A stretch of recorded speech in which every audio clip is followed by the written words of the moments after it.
સુરતમાં બાળક ચોરીની ઘટનાને લઈને મોટો ખુલાસો થયો છે। 4 બાળકો હોવા છતાં મહિલાએ ચોરી કરી।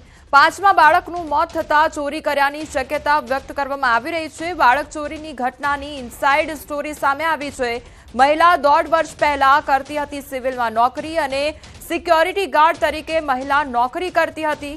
તો સુરતની નવી સિવિલ હોસ્પિટલમાંથી બાળક ચોરી કરનાર મહિલાની ધરપકડ કરી લેવામાં આવી છે અને નવજાત બાળકને પણ તેની માતાને સોંપી દેવામાં આવ્યું છે। નવી સિવિલના ટેમ્પસેલ બિલ્ડિંગમાં શુક્રવારે રાત્રે હોસ્પિટલના ડિલિવરી રૂમમાંથી એક નવજાત બાળકની ચોરી થઈ હતી। તે બાદ હોસ્પિટલ તંત્ર દોડતું થઈ ગયું હતું। સમગ્ર મામલે સુરત ક્રાઇમ બ્રાન્ચ અને સ્થાનિક પોલીસ દ્વારા બાળકની ચોરી કરનાર મહિલાની શોધખોળ હાથ ધરવામાં આવી હતી અને ડિંડોલી વિસ્તારમાંથી બાળક સાથે મહિલાને ઝડપી પાડવામાં આવી હતી। મહિલાની પ્રસૂતિ થયા બાદ એક મહિલા 3 કલાક તેની સાથે રહી હતી અને ત્યારબાદ સાંજે 7 વાગે નજર ચૂકવીને બાળકની ચોરી કરીને પલાયન થઈ ગઈ હતી। બાળક ચોરીની ઘટનાને લઈને પોલીસે અલગ અલગ ટીમો બનાવી તપાસ શરૂ કરી હતી। તો 4 પોલીસ ઇન્સ્પેક્ટર સહિત 60થી વધુ પોલીસ કર્મચારીઓ દ્વારા બાળકની શોધખોળ કરવામાં આવી રહી હતી અને મહિલાને પકડી પાડવામાં આવી હતી।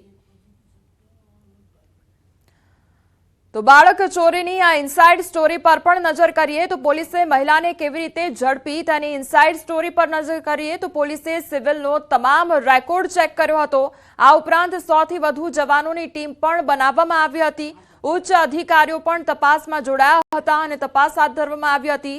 તો પોલીસે તમામ સીસીટીવી ફૂટેજ પણ ચેક કર્યા હતા। તમામ ચિઠ્ઠીઓ પણ ચેક કરવામાં આવી હતી। પોલીસે તમામ લોકોના આધાર કાર્ડ પણ ચેક કર્યા હતા। આધાર કાર્ડમાં એક શંકાસ્પદ આધાર કાર્ડ મળી આવ્યું હતું। તો આધાર કાર્ડનું સરનામું બદલાઈ ગયું હતું અને આધાર કાર્ડના નંબરના આધારે પોલીસે આ અંગેની તપાસ હાથ ધરી હતી। एक महिला मिली जिसका नाम राधा है। ये वाइफ ऑफ राजू है। ये डिंडोली लक्ष्मी नगर में रहती है और मूल रूप से ये सीतामढ़ी बिहार की है। इसकी 3 बेटियां हैं और 1 बेटा है और रिसेंटली इसके भी डिलीवरी हुई थी जो बच्चे की डेथ हो गई थी। तो इसके घर में इसका ये कहना है प्राइमरी कि मेरा पति मुझे चोर चोर बुलाता है, तो वो मेरे दिमाग में बैठ गया और ये बच्चे को यहाँ जो बच्चे की माँ है उसको थोड़ा विश्वास में रखा और बच्चे को लेके और यहाँ से शाम को निकल गई। बाद में इसने अपने पड़ोस में बच्चे को रात को रख दिया और अपने घर चली गई। तो जहाँ इसने बच्चे को रखा था वहाँ बच्चा रिकवर हुआ है। अभी बच्चा हेल्दी है और उसको वापस से एनआईसीयू में एडमिट करवाया गया है।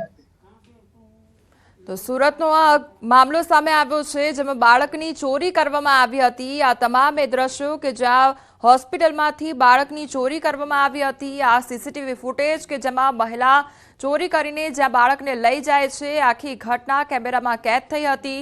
તો બીજી તરફ બાળકની ચોરી થતા પરિવારજનોમાં ચિંતાનો માહોલ સર્જાયો હતો, પરંતુ હવે બાળક પરત હેમખેમ મળી ગયું છે અને મહિલાની ધરપકડ પણ કરી લેવામાં આવી છે। પોલીસ દ્વારા સતત તપાસ હાથ ધરવામાં આવી હતી અને સીસીટીવી ફૂટેજ પણ ફંગોળવામાં આવ્યા હતા।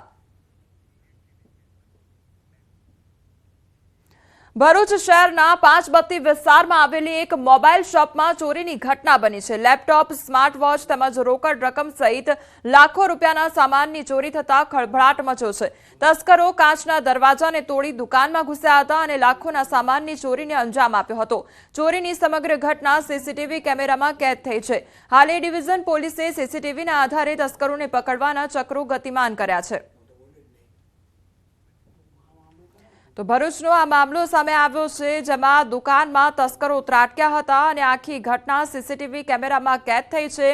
લેપટોપ સહિત લાખોનો જે સામાન હતો તેની ચોરી કરવામાં આવી હતી। એક્સેસરી થઈને બધું લાખની ઉપરનો માલ ચોરી થયેલો છે। અમે ફૂટેજમાં જોયું છે તો એક જ વ્યક્તિ છે જે કટિંગ કરીને તાળા અને હથોડાથી ગ્લાસ તોડીને અંદર એન્ટર થઈને ચોરી કરેલી છે। મહેસાણા ઊંઝાના મકતુપુર હાઈવે પર ચોરીની ઘટના સીસીટીવીમાં કેદ થઈ છે। પાર્કિંગમાં મૂકેલ પિકઅપ ડાલામાંથી રોકડ રકમ, મોબાઈલ, સોનાના માદળિયા તેમજ સોનાના નથણીની ચોરી કરવામાં આવી છે। હાઈવે પર સમ્રાટ થ્રેસરના પાર્કિંગમાં મૂકેલ પિકઅપ ડાલામાંથી ચોરી થઈ હતી। રાજસ્થાનથી મકતુપુર આવેલ ઓમારામ માળી સાથે આ ઘટના બની હતી। टोटल 1,15,000 રૂપિયાના મુદ્દામાલની ચોરી થઈ હતી।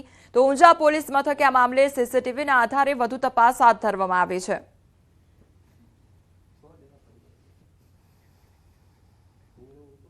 અંજારના મેઘપર નજીક લૂંટ મામલે મોટો ખુલાસો થયો છે. ભોગ બનનારે જ લૂંટને ઉપજાવી કાઢ્યા હોવાનો ખુલાસો થયો છે. 7 લાખની લૂંટ મામલે મોટો ખુલાસો થયો છે. ભોગ બનનાર પ્રવીણ મેરની પૂછપરછમાં મોટો ખુલાસો થયો છે. લૂંટ ઉપજાવી કાઢેલી વાર્તા રચી દીધી હતી અને લૂંટની રકમ મિત્ર નાગપાલસિંહને આપી દીધી હતી. તો પોલીસે લૂંટનો મુદ્દામાલ કબજે કર્યો છે. ભોગ બનનાર જે છે એ પોતે જે છે આ આખા અંજામને એક ખોટી રીતે ઉપજાવેલ હતું અને એમાં પોતે એમને પૈસાની જરૂરિયાત હોય એના માટે અને પોતાની આર્થિક સ્થિતિ સારી રીતે થાય આ પર્સનલ બેનિફિટ માટે જે છે એના દ્વારા ભોગ બનનાર દ્વારા આખી જે સ્ટોરી ઉપજાવેલ હતી. અમદાવાદમાં બીઝેડ ગ્રુપ પોન્જી સ્કીમનો મામલો સામે આવ્યો છે અને સીઆઈડી ક્રાઇમે પુરવણી ચાર્જશીટ દાખલ કરી છે. ભૂપેન્દ્ર ઝાલા સહિત 6 આરોપીઓ વિરુદ્ધ ચાર્જશીટ દાખલ કરવામાં આવી છે. ચાર્જશીટમાં કૌભાંડનો આંકડો 178 કરોડથી વધુનો સામે આવ્યો છે. સમગ્ર કેસની તપાસ બાદ 23,000થી વધુ પાનાની ચાર્જશીટ બની છે. તો ગ્રામ્ય સેશન્સ કોર્ટ સમક્ષ દાખલ કરવામાં આવી છે આ ચાર્જશીટ.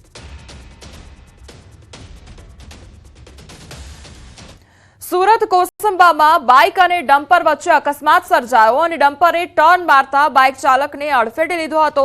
બાઇક ડમ્પર નીચે ફસાઈ ગઈ હતી. તો બાઇક બહાર નહીં નીકળતા ડમ્પર બાઇક પરથી કાઢવું પડ્યું હતું અને બાઇક રોડ સાથે ઘસડાતા આગ પણ લાગી હતી. તો તાત્કાલિક ડમ્પરની અંદરથી ફાયર એક્સટિંગ્યુશર અને ધૂળ નાખી આગ પર કાબુ મેળવી લેવામાં આવ્યો હતો. સદનસીબે કોઈ જાનહાનિ સર્જાઈ ન હતી. કોસંબા પોલીસ ઘટના સ્થળે પહોંચી આવી હતી.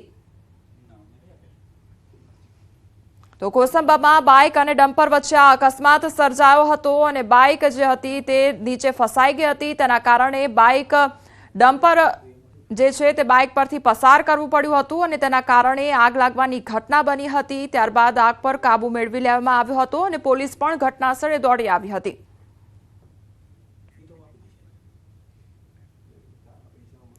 વડોદરામાં માતા પિતા માટે લાલબત્તી સમાન કિસ્સો સામે આવ્યો છે. ડેસરની 4 વર્ષની બાળકી એલઈડી બલ્બ ગળી ગઈ અને ચોકલેટ સાથે ફ્રી આવેલ રમકડાએ 4 વર્ષની બાળકીનો જીવ જોખમમાં મૂકી દીધો. ચોકલેટ ખાઈ બાળકી લાઇટવાળા રમકડાથી રમી રહી હતી.